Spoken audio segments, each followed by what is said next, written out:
Jake Mercer sat in the cockpit of the Wandering Star, his coffee going cold in the cup holder. The cargo run from Titan Station to the outer fringe colonies was supposed to be boring. 3 weeks of empty space, some protein bars, and maybe a decent paycheck at the end. That was the plan. The distress beacon changed everything. It appeared on his scanner like a desperate heartbeat in the void, red pulses cutting through the black. Jake leaned forward, studying the readout. An escape pod. Valwrathi design? If his sure recognition software was right. Damaged. Life signs weak, but present. He should have kept flying. Everyone knew the rules out here in the contested fringe. You minded your business. You delivered your cargo. You went home? Getting involved with distress beacons was how pilots ended up dead or worse. But Jake had never been good at following those rules. He changed course, bringing the Wandering Star alongside the tumbling pod. It was small, barely bigger than a closet, and scorched black on one side. Weapon burns? Someone had shot at this thing. The docking process took 20 minutes. Jake worked carefully, matching the pod's spin and drawing it into his cargo bay with the magnetic grapples. When the bay pressurized, he grabbed his medical kit and headed down. The pod's hatch was already half open, torn metal suggesting a forced entry that had been interrupted. Jake pulled it wider and looked inside. She was curled in the corner, barely conscious. Silver fur matted with dried blood. A Valwrathi female, young by the look of her. Her breathing came shallow and quick. One arm hung at an odd angle, probably broken. Her jumpsuit was torn, revealing more injuries underneath. Jake said softly, climbing into the pod. You're safe now. I'm going to help you. Her eyes stayed closed. Jake reached for her, checking her pulse.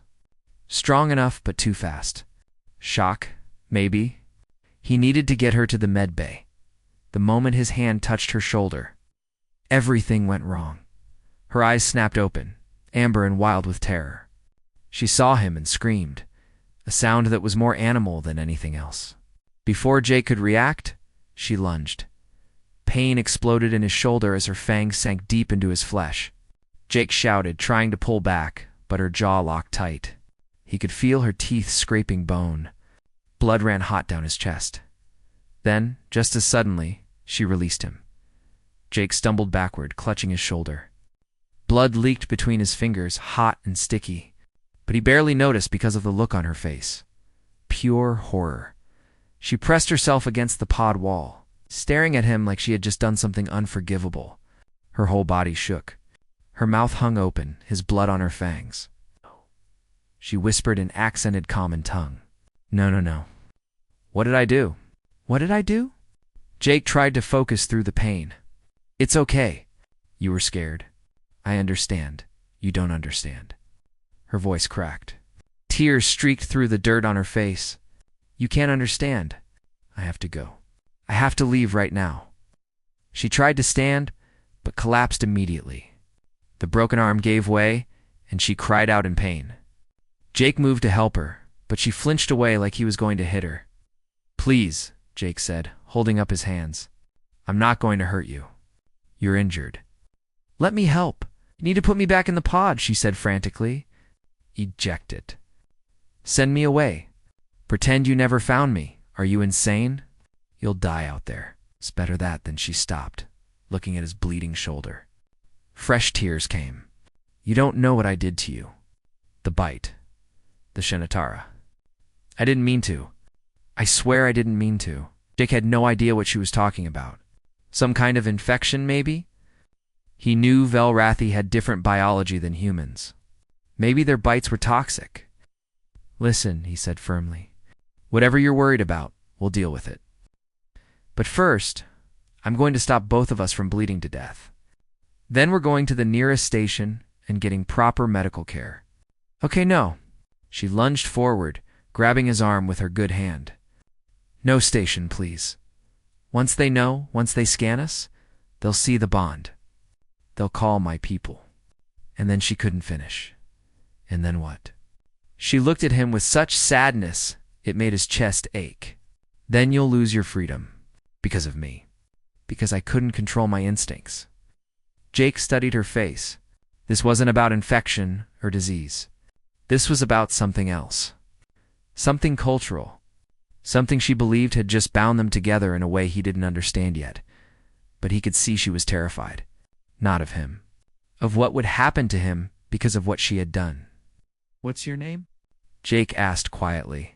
She blinked, surprised by the question. Kira Sewell. Kira. Okay, Kira, I'm Jake. And I'm going to help you whether you like it or not. We'll figure out the rest later. He moved slowly, giving her time to pull away. When she didn't, he carefully examined her injuries. The broken arm would need a proper medbay. So would the deep cuts across her ribs. She'd been through hell before he found her as he worked. Applying pressure bandages and a temporary splint. She watched him with those amber eyes, confused, waiting for him to get angry. Or to throw her out the airlock. Jake just kept working. He had seen enough trauma in his years hauling cargo through dangerous space to recognize it. Whatever had happened to her before the escape pod, it had been bad. Real bad. Who hurt you? He asked as he secured the splint. Krill slavers, she said quietly. They attacked our research team. Took 7 of us. I was the only one who made it to the escape pods. Jake's jaw tightened. Krill slavers were the worst kind of scum. They traded in sentient beings, selling them to whoever had the credits. No species was safe from them. They're not getting you back, he said. I promise you that. Kira laughed, but there was no humor in it. You can't promise that. Not anymore. Not after what I did. Jake helped her to her feet, supporting her weight as they limped toward the medbay. His shoulder throbbed where she had bitten him. He would need to clean that wound soon. But first, he needed to stabilize her. Why don't you explain it to me? He said. This, Shen whatever. What exactly do you think happened? Kira was quiet for a long moment. When she finally spoke, her voice was barely a whisper. I claimed you as my mate. And now, by the laws of my people and the Galactic Concordat, you belong to me. Jake nearly dropped her. What? But Kira had passed out, her body finally giving in to exhaustion and pain. Jake stood there in the corridor, blood running down his shoulder, holding an unconscious alien woman who apparently thought she had just married him by accident. This, he muttered, is going to be a really interesting conversation when she wakes up. He carried her to the medbay, his mind racing. Galactic Concordat laws were complex, designed to respect the cultural traditions of hundreds of species. If what she said was true, if there really was some kind of bonding law that applied here, he might be in serious trouble, but that was a problem for later. Right now. He had a patient to save. Jake laid Kira on the medbay table and got to work, pushing aside his questions and fears. Whatever came next, at least she would be alive to face it. Even if he had no idea what he had just gotten himself into. Part 2. The law I never knew. Jake ignored Kira's warnings. He docked at Meridian Station anyway. It was a good decision medically. The station's doctors fixed Kira's broken arm with bone regeneration therapy. They healed the deep cuts along her ribs. They treated Jake's shoulder wound with antibiotics and tissue repair gel. Within 6 hours, both of them were physically whole again. That was when everything fell apart. Jake was sitting in the station medical center, filling out insurance forms when the alert started. Emergency docking protocols. Security teams mobilizing. Someone important had just arrived. Through the window, he watched a Valrathi diplomatic ship settle into the main docking bay. It was beautiful and deadly, covered in traditional markings that probably meant something significant to those who could read them. They're here, Kira said from the doorway. Her voice was flat, dead. I told you not to bring me to a station. Who's here? My people. The diplomats. They monitor medical scans across Concordat space, looking for exactly this situation. She walked into the room, moving carefully despite being healed. The station's scanners detected the Shenatara bond the moment we came aboard. They were probably notified within minutes. Jake set down his datapad. Kira, I still don't fully understand what this bond thing is. You tried to explain it when you woke up, but it sounded insane. People don't get married just because someone bit them during a rescue. It's not marriage, Kira said tiredly. It's more than that. It's a soul bond. A claiming, and it doesn't matter if you think it's insane. It's the law. The door opened. 3 Velrathi entered, 2 males and 1 female. They wore formal diplomatic robes that shimmered with embedded technology. The older male in front had dark fur streaked with silver. His amber eyes took in the scene with cold assessment. Kirsola Hausventia, he said formally. We received word of your rescue. Your family has been notified that you are safe. Thank you, Elder Torvin, Kira replied, bowing her head. The elder's gaze shifted to Jake. And you are Jake Mercer, human, cargo pilot. Born on Earth Colony Titan, no criminal record, no family, no ties to any political faction. He said it like reading a grocery list. You are also now the bonded mate of Kira Sol under the sacred law of Shenatara. Jake stood up. Now wait a minute. I didn't agree to any. Agreement is not required, Torvin interrupted. The bond was formed when Kira Sol's fangs broke your skin during a moment of mortal terror. This is an ancient law, recognized and protected by the Galactic Concordat. It supersedes individual preference. That's ridiculous. Jake's voice rose. She was injured and scared. She didn't know what she was doing. It was an accident. The circumstances of the bite are irrelevant, the female diplomat said. She was younger, with sleek black fur. What matters is that it occurred. The bond is now legally and spiritually binding. Jake looked at Kira. She stood with her head down, unable to meet his eyes. She looked like she wanted the floor to swallow her whole. So what happens now? Jake asked carefully. Torvin clasped his hands behind his back. You have 3 options, Mr. Mercer. First, you may accept the bond and travel to Velrath to complete the traditional bonding ceremony. This will make you a full member of House Ventia, with all rights and responsibilities. Second option, you may reject the bond. However, this carries legal consequences under Concordat law. Abandoning a chosen mate is considered a serious crime in 37 member species legal codes. You would face fines, travel restrictions, and possible imprisonment depending on jurisdiction. Jake's hands clenched into fists. You're saying I'd be punished for not wanting to be forced into a relationship I never asked for?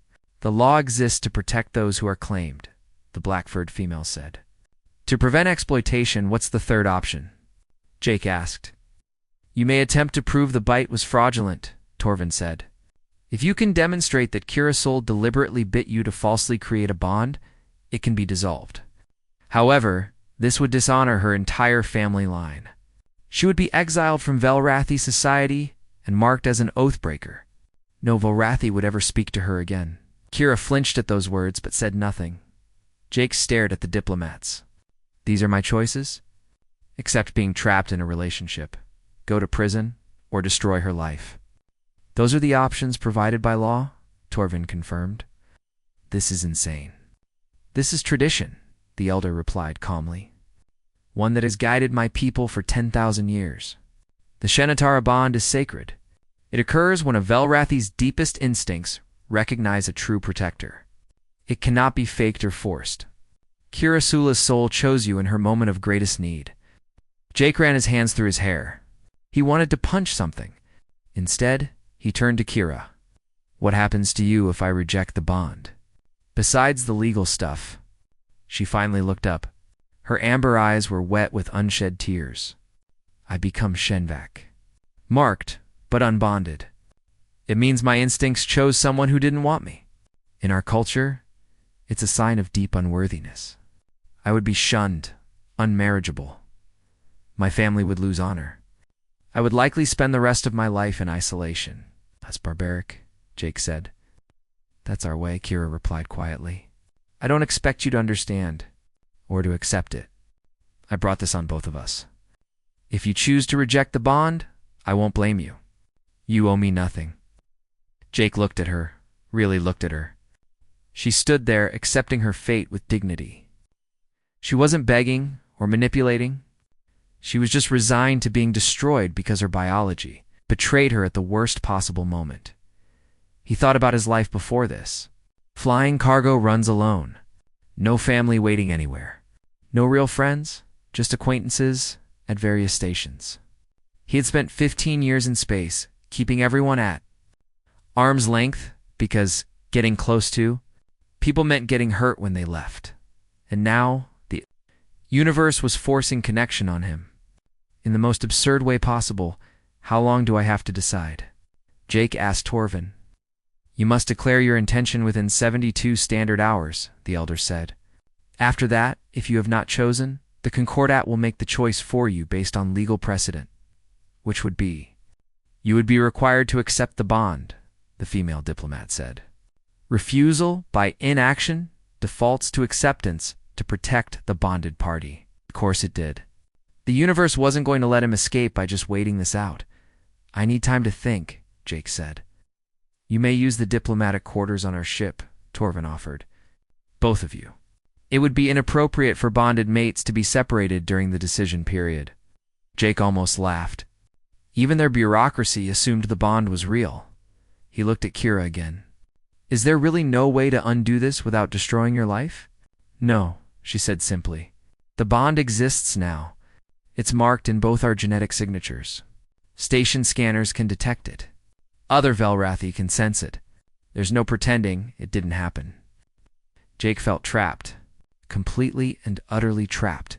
Part of him wanted to rage at the unfairness of it all.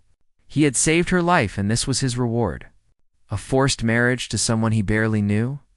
But another part of him, a quieter part, remembered how she had looked in that escape pod. Broken and bleeding, terrified, and how she had looked afterward. Horrified at what she had accidentally done to him. She wasn't happy about this either.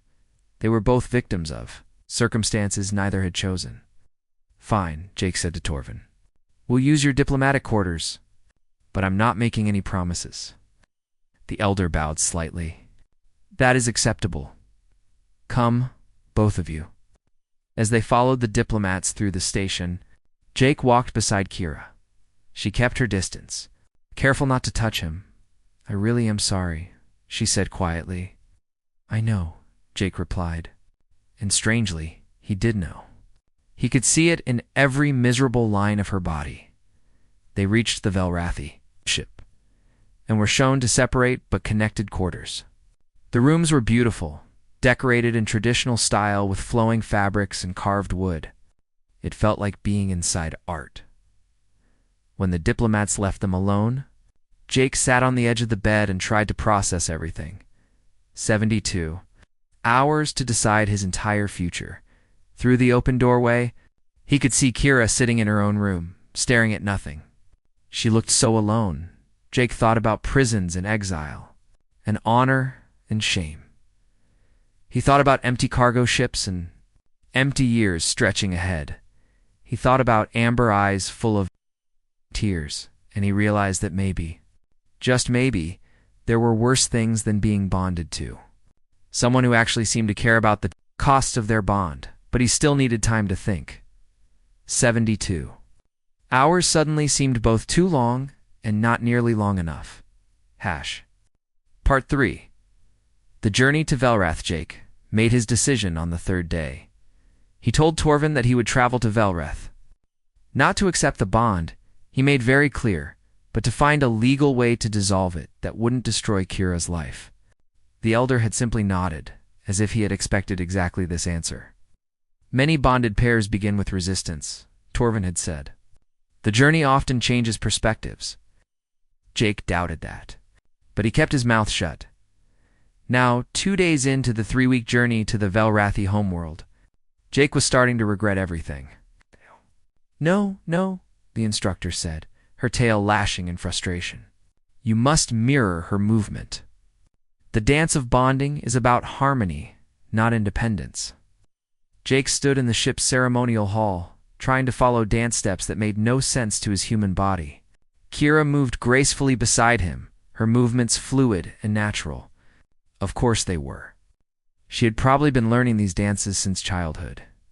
Jake had to left feet and growing resentment. Perhaps we should take a break, Kira suggested quietly. She looked embarrassed. Jake isn't used to our customs. Bonding ceremony is in 18 days, the instructor snapped. He needs to be ready. House Venture cannot be humiliated by a mate who stumbles through the sacred dances. Jake bit back a sharp reply. He had been doing a lot of that lately. The Velrathi crew treated him like a problem to be fixed. They spoke about him in third person while he was standing right there. They questioned everything from his diet to his sleeping habits to his concerning lack of fur. Only Kira treated him like an actual person. After another painful hour, the instructor finally dismissed them. Jake limped back to his quarters, muscles aching. Kira followed at a respectful distance, as she always did. "I'm sorry about Instructor Velsha," Kira said. "She's very traditional. She doesn't understand humans." "None of them do," Jake muttered. He collapsed onto his bed. "I heard 2 of the crew talking yesterday. They were placing bets on how long it would take before I abandoned you. One of them gave it 3 days after we reached Velroth." Kira's ears drooped. "They shouldn't speak like that." "But they're not wrong, are they?" Jake looked at her. "That's what everyone thinks. That I'm going to bail the first chance I get. Are you?" It was the first time she had asked him directly. Jake thought about his answer. "I don't know.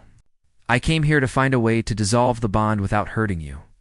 But I'm starting to think that's impossible. Every legal expert we've talked to says the same thing. The bond is permanent. The only question is whether I accept it or reject it." "Then you'll reject it," Kira said softly. "I understand. You should live your life freely. I'll face whatever comes, just like that. You'll accept being exiled and shamed for the rest of your life? What choice do I have?" Kira's voice cracked slightly. "I can't force you to want this bond. I can't force you to want me." Jake sat up. He studied her face, really looked at her. Over the past days, he had learned to read her expressions. Right now, she was trying to be brave, trying to accept the inevitable. But underneath, she was terrified. "Tell me about the krill slavers," Jake said suddenly. "What happened before I found you?" Kira flinched. "Why?" "Because I want to understand." She was quiet for a long moment. Then she sat down in the chair across from him, her tail curling around her feet. "My research team was studying ancient ruins on Theta, Carini 4, she began. "We had been there for 6 months. It was peaceful work. Important work. We were uncovering artifacts from a civilization that died out 10,000 years ago." Her voice became distant, remembering. "The krill came at night. They had stealth ships. We never saw them coming. They killed our security team first. Then they rounded up the researchers. 7 of us. They said we would bring good prices at the Outer Rim markets." Jake's jaw tightened. "They kept us in cages on their ship," Kira continued. "Like animals. They didn't feed us enough. Didn't give us water. One of my colleagues died in the first week. They just threw his body out the airlock." "Kira, you don't have to. You wanted to understand," she said firmly. "So listen. The krill captain took a special interest in me. He said Velrethi females were valuable. That he had a buyer who specifically wanted one. A krill warlord looking for a bonded mate to legitimize his claim to certain territories."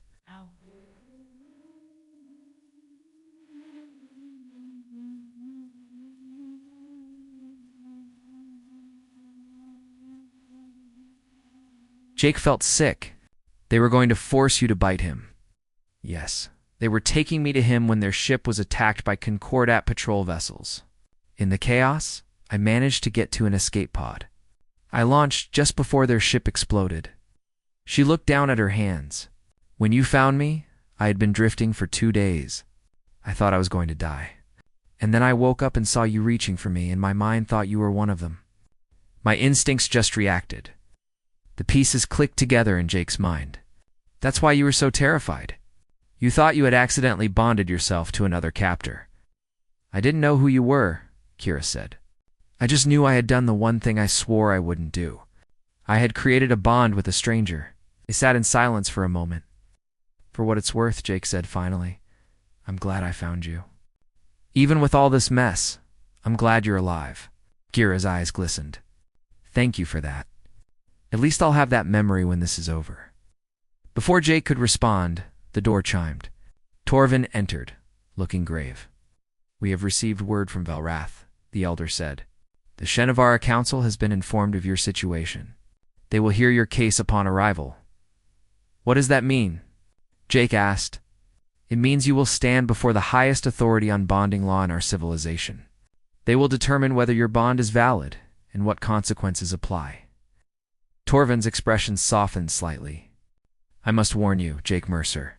The Council is not known for progressive thinking. They value tradition above all else, so they'll side against us, Jake said. They will side with the law. Whether that helps or harms you remains to be seen. After Torvin left, Jake and Kira sat in heavy silence. I should learn more about your culture, Jake said finally. If I'm going to stand before this council, I should at least understand what I'm dealing with. Kira looked surprised. You want to learn about Velwrathi customs? Know your enemy, right? Jake tried to smile, but it came out sad. Over the following days, Kira taught him. Not just the dances, but the history behind them. The meaning of the bonding ceremony, the philosophy that guided Velwrathi society. Jake learned that the Shenatara was believed to be a gift from their ancient gods, a way for souls to recognize each other across species and cultures. We believe that everyone has a perfect protector, Kira explained one evening. Someone whose strength complements our weakness. The Shenatara allows our deepest self to recognize that person, even when our conscious mind doesn't know them yet. So you think your soul recognized me? Jake asked skeptically. I don't know, Kira admitted. But my instincts chose you when I needed protecting most. That has to mean something. Jake didn't know what to say to that, as the ship drew closer to Velroth. Jake found himself spending more time with Kira. They shared meals, talked about their lives. She told him about growing up in House Vensha, about her passion for ancient cultures. He told her about Earth, about choosing a life in space, because he never felt like he belonged planet-side. One evening, they were walking through the ship's observation deck when they encountered 3 young Velwrathi males. Jake recognized them as part of the crew. Look, one of them said loudly. The human and his accidental mate. His friends laughed. I hear she trapped him. Bit him deliberately to escape her shame. Jake felt Kira tense beside him. She started to walk past them, head down, but Jake stopped. What did you say? The male stepped forward, confident. Everyone knows your bond is false. A desperate female using ancient law to trap a weak human. It's pathetic. Shut your mouth, Jake said quietly. Or what, human? You'll run away? That's what your kind does, isn't it? Run away from responsibility. Jake moved faster than the Velwrathi expected. He grabbed the male by his ceremonial collar and shoved him against the wall. You don't know anything about me? And you definitely don't know anything about her. Kira is worth 10 of you. The other Velwrathi stared in shock. Humans weren't supposed to be confrontational. They were supposed to be soft, weak. If I hear you insult her again, Jake continued, his voice dangerous, we're going to have a problem. Understand? He released the male, who stumbled back, ears flat against his head in submission. Jake turned to Kira. Come on. Let's go. They walked away, leaving the stunned Velwrathi behind. Didn't have to do that, Kira said quietly. But she was smiling. Really smiling. You could have ignored them. Nobody talks about you like that, Jake said. Then he realized what he had said. How protective he had sounded, Kira had noticed too. Her smile grew wider. What? Jake asked. Nothing, she said. Just thinking that maybe my instincts knew what they were doing after all. Jake wanted to argue. Wanted to say that defending her didn't mean anything, that he would defend anyone from bullies. But looking at her smile, her bright amber eyes, he wasn't sure that was true anymore, and that scared him more than any council ever could. Part 4. The homeworld Trialvalrath was beautiful in a way that made Jake's chest ache. The ship descended through clouds that glowed purple in the setting sun. Below them, cities of silver and crystal spread across rolling hills, covered in forests that shimmered with bioluminescent leaves. It looked like something from a dream. My home, Kira said softly, standing beside him at the observation window. There was longing in her voice, but also sadness. She didn't know if she would still have a home here once the council made their decision. They landed at the capital city, Binshara. Torvin led them through streets filled with Valrethi, going about their evening business. Many stopped to stare at Jake. A human on Velrath was rare. A human bonded to a Velrethi was almost unheard of. Kira's family met them at House Vensha's ancestral compound. Her mother was elegant, with gray-streaked silver fur. Her father was a tall male with military bearing. They greeted Kira with obvious relief, holding her tight. But when they looked at Jake, their expressions were complicated. Not hostile exactly, but not welcoming either. "You are the human who saved our daughter," Kira's mother said carefully. "For that, you have our eternal gratitude." "But you wish I wasn't bonded to her," Jake finished. Kira's father had the grace to look uncomfortable. "You must understand, this situation is difficult for all of us. Kira was meant to bond within our house, to strengthen alliances, to continue our bloodline properly." Father Kira said sharply, "I speak truth, daughter. Mr. Mercer may be a good person, but he is not Velrathi. He does not understand our ways. This bond, accident or not, complicates everything." Jake felt like an intruder. "I understand." "I'll do what I can to come," Torvin interrupted. "The council is waiting." The Shenavara Council met in an ancient hall carved from a single massive crystal. 7 elders sat on elevated platforms, their formal robes marking their positions. The chamber was packed with observers. Apparently, this trial was significant enough to draw a crowd. Jake and Kira stood in the center of the hall, facing the council. The eldest member, a female with pure white fur, spoke first. "Kira Sewell of House Vensha. Jake Mercer of Earth. You stand before us to resolve a bonding dispute. State your case." Jake stepped forward. He had rehearsed this. "Honored Council, I come before you to request a dissolution of the Shenatara bond between myself and Kira Sewell. The bond was formed accidentally during a rescue situation.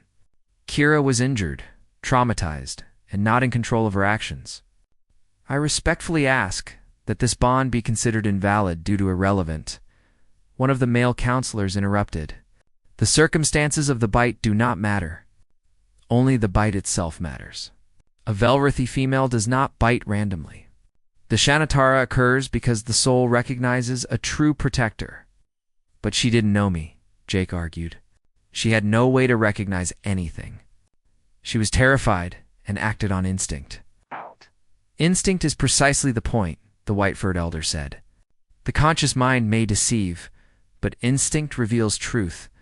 Your bond is valid." Jake felt his frustration rising. "Then I request a cultural exception. I'm human.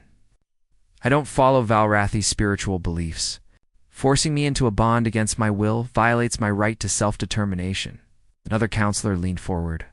"The Galactic Concordat recognizes cultural marriage traditions across all member species.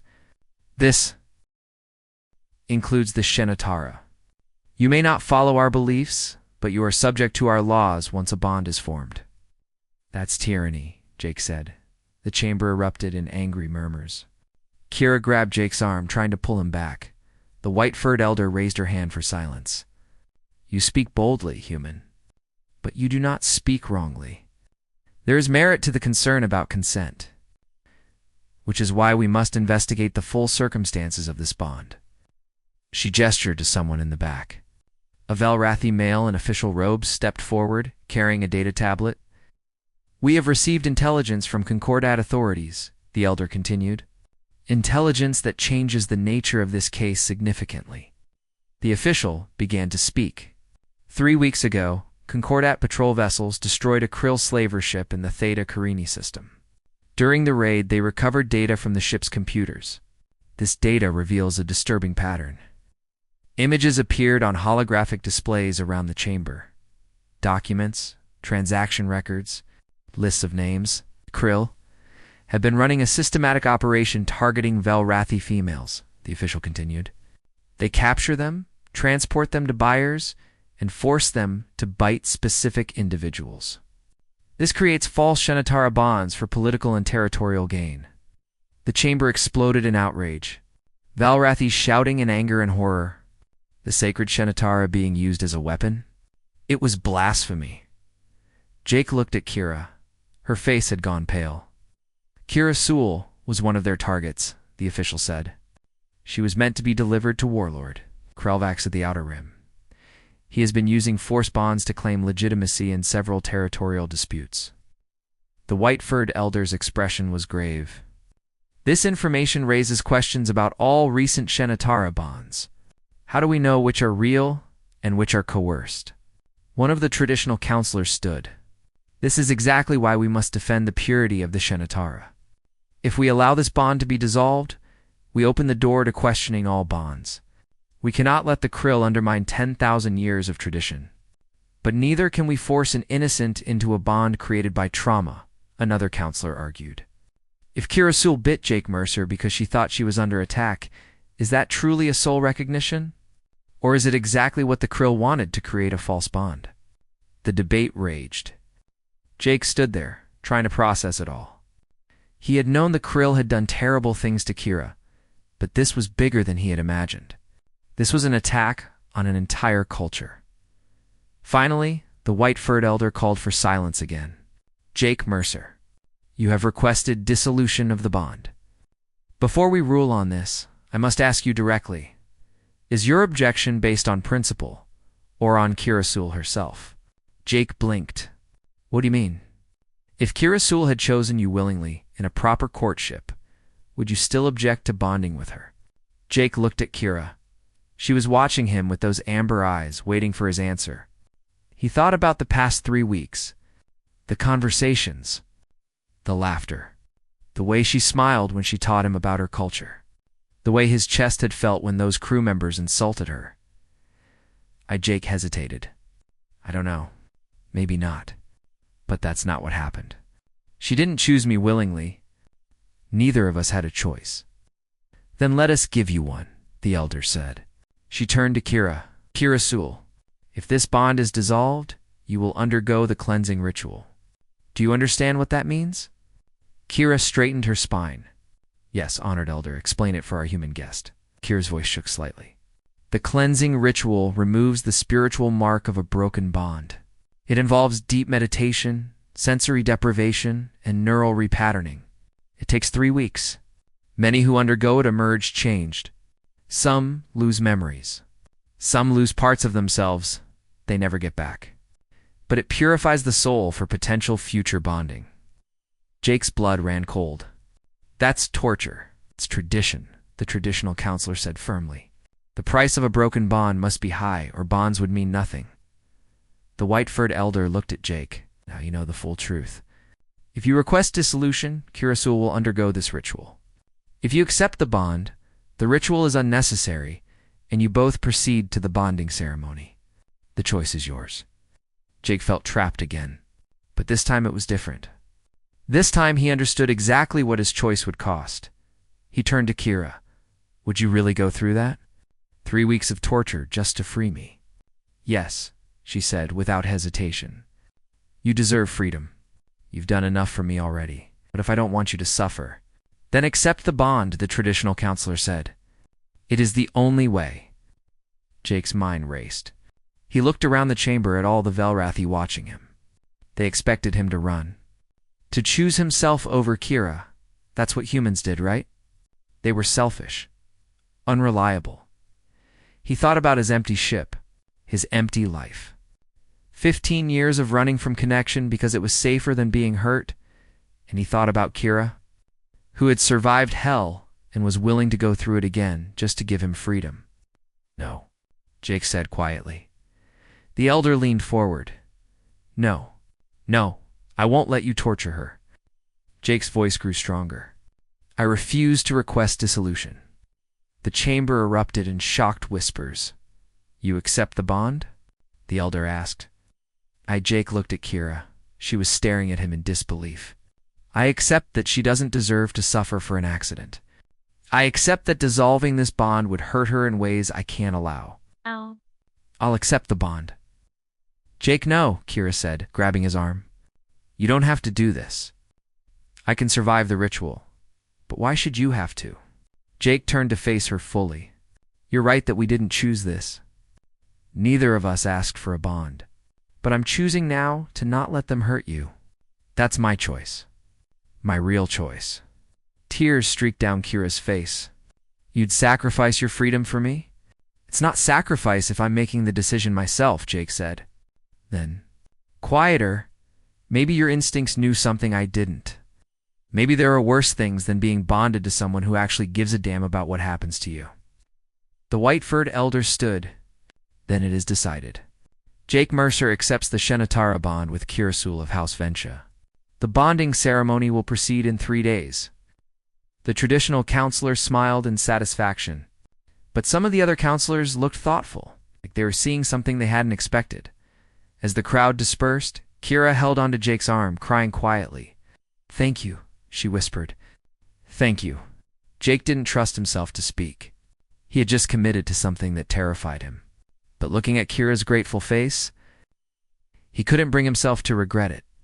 Maybe protecting someone who needed it wasn't the worst thing a person could do with their life, even if it meant binding that life to theirs forever. Part 5. The Choice We Make. 3 days before the bonding ceremony passed in a blur, Jake spent hours in preparation classes, learning rituals that felt both alien and strangely meaningful. He learned the ceremonial words, the symbolic gestures, the meaning behind each part of the ancient tradition. Kira's family warmed to him slightly, especially after word spread about his defense of her at the trial. Her mother taught him the proper way to present bonding gifts. Her father showed him the family shrine where all House Vensha bonds were recorded. "You surprise me, human," her father said one evening. "I did not think you would stay." "Didn't think I would either," Jake admitted. "Why did you?" Jake thought about that. Because she matters. And nobody who matters should suffer alone. Her father studied him for a long moment. Then he placed a hand on Jake's shoulder. Perhaps the Shenatara knew what it was doing after all. The night before the ceremony, Jake couldn't sleep. He stood on the balcony of his guest room, looking out at Venshara. The bioluminescent forests glowed softly in the distance. 2 moons hung in the purple sky. Can't sleep either? Jake turned. Kira stood in the doorway connecting their rooms. She wore a simple robe, her silver fur gleaming in the moonlight. "Too much on my mind," Jake said. She joined him on the balcony. They stood in comfortable silence for a while, watching the city. "Are you afraid?" Kira asked finally. "Terrified," Jake admitted. "Tomorrow, I'm binding my life to someone I barely know. That's insane by any measure." "You could still refuse," Kira said quietly.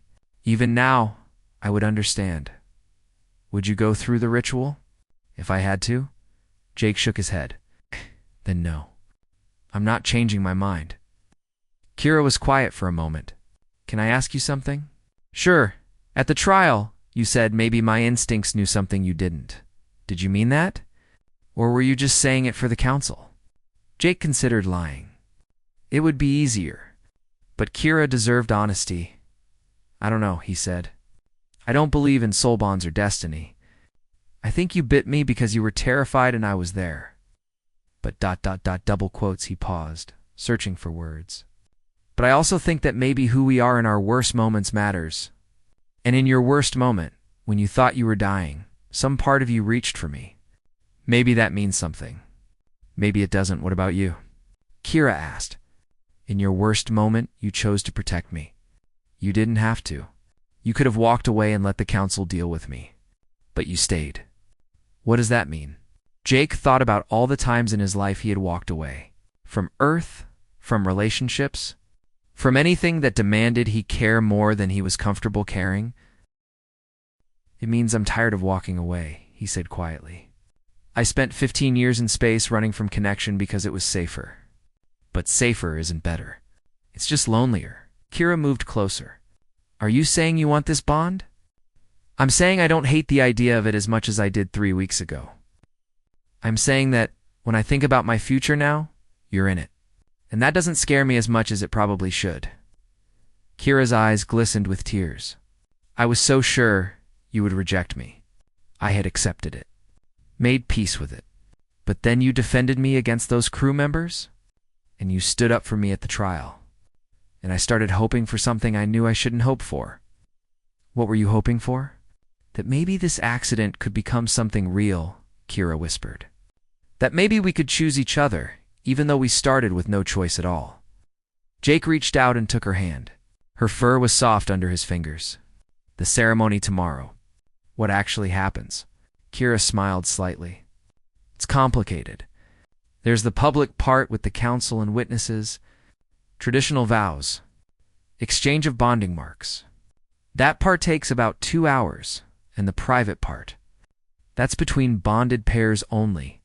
It's meant to be the moment where the bond becomes complete, where two souls truly recognize each other. She looked nervous. It involves sharing our deepest fears and greatest hopes. Velrathi believed that true bonding requires absolute vulnerability. That sounds terrifying, Jake said. It is. But it's also supposed to be beautiful. The moment when you truly see your mate, and they truly see you. They stood there, hands joined, looking at each other. I'm not good at vulnerability, Jake admitted. I've spent most of my life avoiding it. I know, Kira said. But you've already been more vulnerable with me than you probably realize.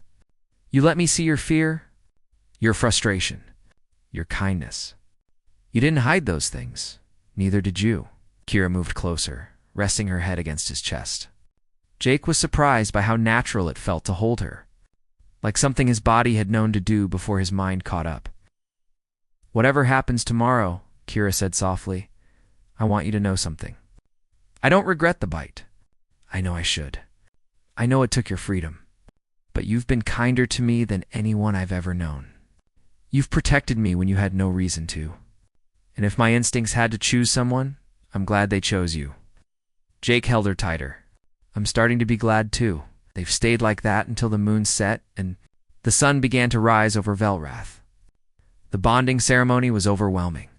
The ceremonial hall was packed with hundreds of Velrathi. Jake stood at the center in formal human clothing modified with Velrathi elements. Kira stood across from him in traditional bonding robes that shimmered. Like starlight, she was breathtaking. The ceremony proceeded exactly as he had been taught. The council spoke the ancient words. Jake and Kira repeated their vows. He presented her with a bonding gifta data crystal containing every star chart he had ever made. Symbolizing all the places he had been and all the places they could go together, she presented him with a carved stone from her family's ancestral land, symbolizing that he now belonged to House. Vensha, as much as she did, they exchanged bonding mark ceremonial tattoos that would mark them as a bonded pair. Jake's was placed on his right wrist, a silver band with Velrathi script that spelled Kira's name. Hers was identical but spelled his name. When the public ceremony ended, the crowd erupted in celebration. Kira's family embraced them both. Even the traditional counselors seemed pleased. But Jake's mind was on what came next, the private bonding. They were led to a quiet chamber deep in the ceremonial complex. The room was simple. Just cushions, soft lighting, and a small fountain that created a peaceful sound. The door closed. Leaving them alone, Kira looked nervous. Are you ready? No, Jake said honestly. But let's do this anyway. They sat facing each other on the cushions. Kira explained the ritual. They would each share 3 things: their deepest fear, their greatest regret, and their truest hope. Absolute honesty, Kira said. That's what makes the bond real. She went first. My deepest fear, Kira began, is that you will wake up one day and realize you made a terrible mistake. That you'll resent me for the rest of our lives together. Jake's chest ached hearing that. Kira, let me finish, she said gently. My greatest regret is that I didn't have more control when I first woke up. If I had been stronger, calmer, this wouldn't have happened. I took your choice away, and I'll carry that guilt forever. He took a deep breath. My truest hope is that someday you'll look at me and feel grateful for this bond instead of trapped by it. That we'll build something real together. Something that started wrong, but became right. Jake was quiet for a moment, processing her words. Then he began. My deepest fear is that I'll fail you. That when you need me most, I'll run away like I've run from everything else important in my life. That I'll prove everyone right? Who said humans can't be trusted with Velrathi bonds? Kira reached for his hand. My greatest regret, Jake continued, is all the years I spent alone because I was too scared to let anyone matter. I wasted so much time. And now I have this bond, this connection, and I don't know if I'm capable of being what you need. His voice grew softer. My truest hope is that you're right. That maybe this accident was the universe telling me to stop running. That maybe being bonded to you isn't a trap, but a chance to finally stop being afraid of caring about someone. Kira's tears fell freely now. Jake, I don't know if I believe in soul bonds, Jake said, but I believe in choice, and I'm choosing this. I'm choosing you. Not because a law says I have to, but because in 3 weeks, you've shown me what it means to be brave. What it means to care about someone else's pain more than your own. He cupped her face in his hands. You bit me during the rescue, but I think maybe I've been saving each other ever since. Kira kissed him then, soft and tentative and full of hope. When they pulled apart, they both felt it. The bond settling into place. Not magic exactly, but a sense of rightness. Of two people who had stumbled into each other's lives and decided to stay. So what happens now? Kira asked, smiling through her tears. Now we figure out what our life looks like, Jake said. Together. Over the following days, they talked about the future. Kira suggested they combine their skills as piloting and her xenorchaeology. They could explore ancient sites across the galaxy. She could research lost civilizations while he got them there and back safely. Jake loved the idea. For the first time in years, he had a purpose beyond just surviving. They left Velrath 2 weeks later on the Wandering Star, now officially registered as a bonded pair. Kira's family said tearful goodbyes. Her mother made Jake promise to bring Kira home to visit. Her father gave him a traditional Valrathi blade, symbolizing trust. As the ship lifted off, Kira stood beside Jake in the cockpit, watching Valroth shrink below them. Any regrets? Jake asked. Kira looked at him, her amber eyes bright. None. You. I'm with someone who bit me to claim me as a mate, Jake said with a slight smile. My life got a lot more interesting. Is that a good thing? Jake thought about his old life. Empty ships. Empty stations. Empty years. Then he looked at Kira, who was smiling at him with absolute trust and affection. Oh yeah, he said. It's a very good thing. She rested her head on his shoulder as they jumped to hyperspace, heading toward their first archaeological site together. You know what I think? Kira said softly. What? I think my instincts knew exactly what they were doing when they chose you. I think some part of me recognized that you were someone worth trusting. Someone worth binding my life to. Jake kissed the top of her head. And I think I'm the luckiest guy in the galaxy that you bit me instead of someone else. Kira laughed. That's the most romantic thing anyone's ever said about being bitten. I'm new at this romance thing. Give me time to get better. We have plenty of time, Kira said, holding up her wrist to show the bonding mark. Forever, actually. Jake looked at his own matching mark. A few weeks ago, that word would have terrified him. Forever. Bound to someone for the rest of his life. Now, it just felt like a promise. They flew into the stars together. Two people who had met by accident and stayed by choice. A human and a Velrathi. A pilot and a scholar. A bond that had started with a bite and became something neither of them expected. Love not the instant. Magical kind from fairy tales, but the real kind. The kind built on choosing each other every day, on vulnerability and trust and shared dreams. The kind worth fighting for, the kind worth keeping as the wandering star carried them toward their future. Jake realized something that made him smile. Getting bitten during a rescue might have been the best thing that ever happened to him, and he wouldn't change a single moment of it. The end.